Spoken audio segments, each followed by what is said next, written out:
Here is a Duracraft Turbo Fan. This is the Duracraft DT-740 Fan. Maybe we'll get to see the information. There we go. 0.74 amps. Have a question? Call 1-800-554-4558.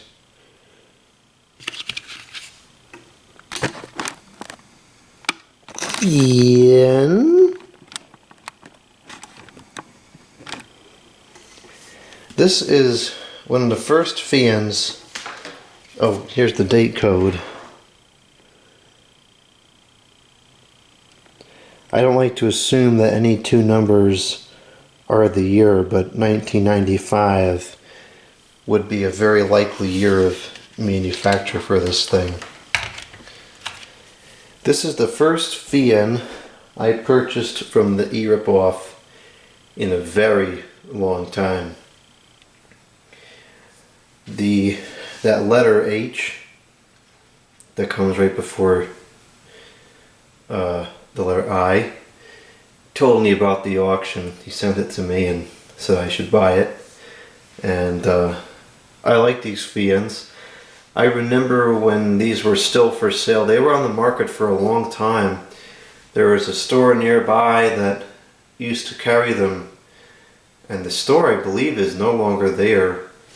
It was a pharmacy. It was VCS Pharmacy or something like that. Whatever, I think that's wrong, but it was something like that. 3 letters, Pharmacy. And they had a bunch of Duracraft fans.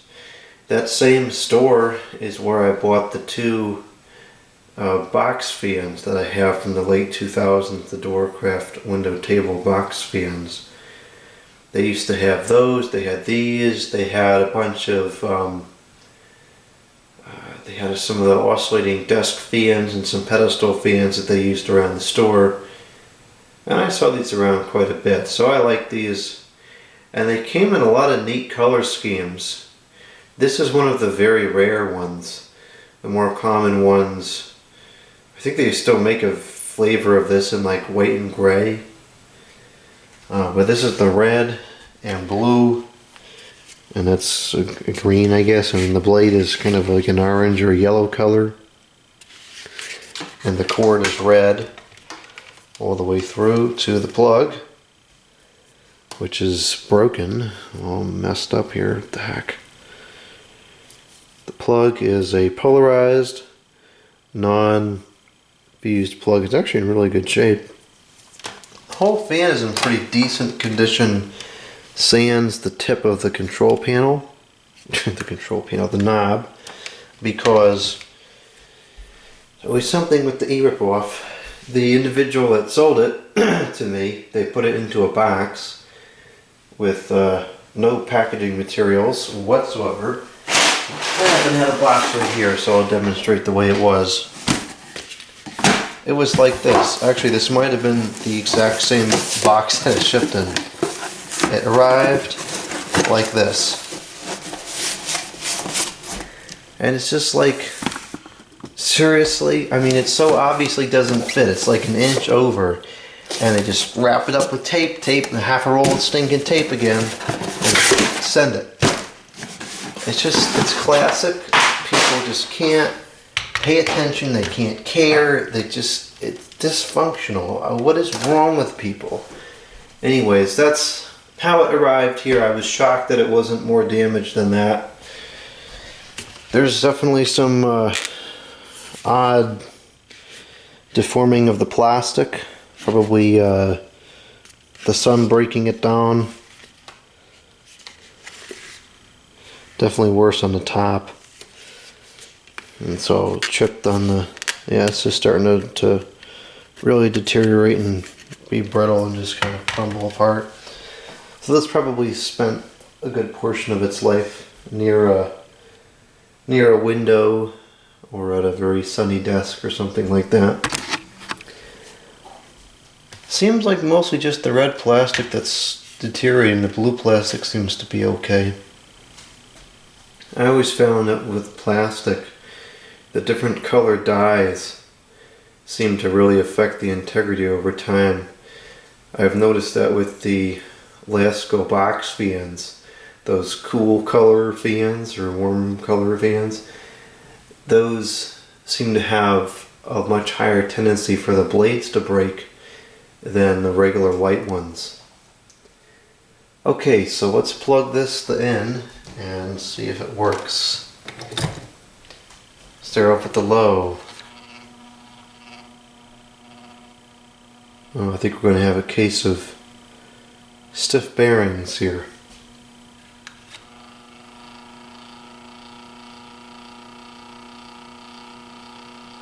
Let's see if it can free itself up on the high. Probably just hasn't been running a very long time. Probably has never been oiled either, but let's see what it does.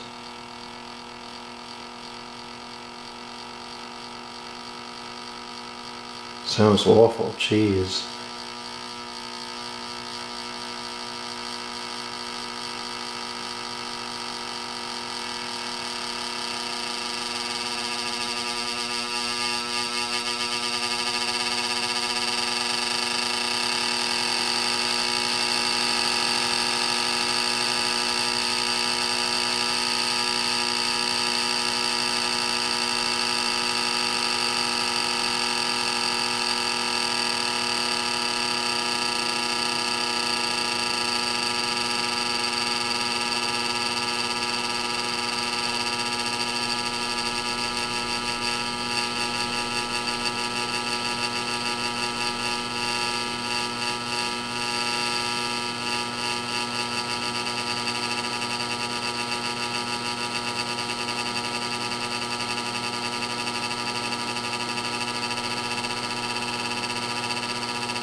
It's still picking up speed.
Maybe all we're going to get out of it.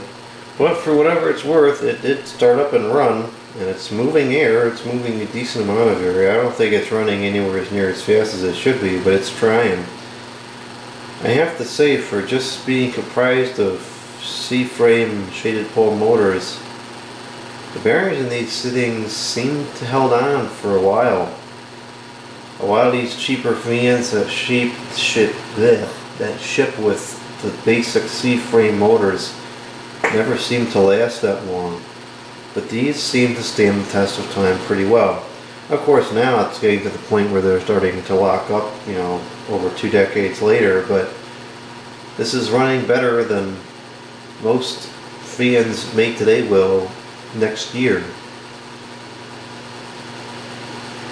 And of course, a couple drops of oil will probably bring it right back to life with no trouble. Looks like it's starting to quiet down now as it gets up to speed.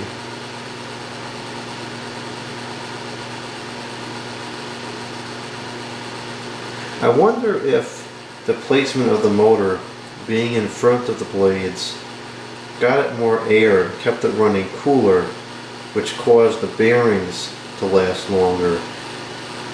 That's my theory. Can't prove it, but that's my theory. Because I noticed that those Holmes dual window fans with the C-frame motors in the front also seem to last a little bit longer than other C-frame motor fans did or do.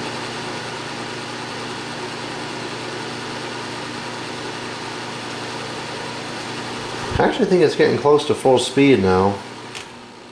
Still struggling on low. The bearings are super stiff.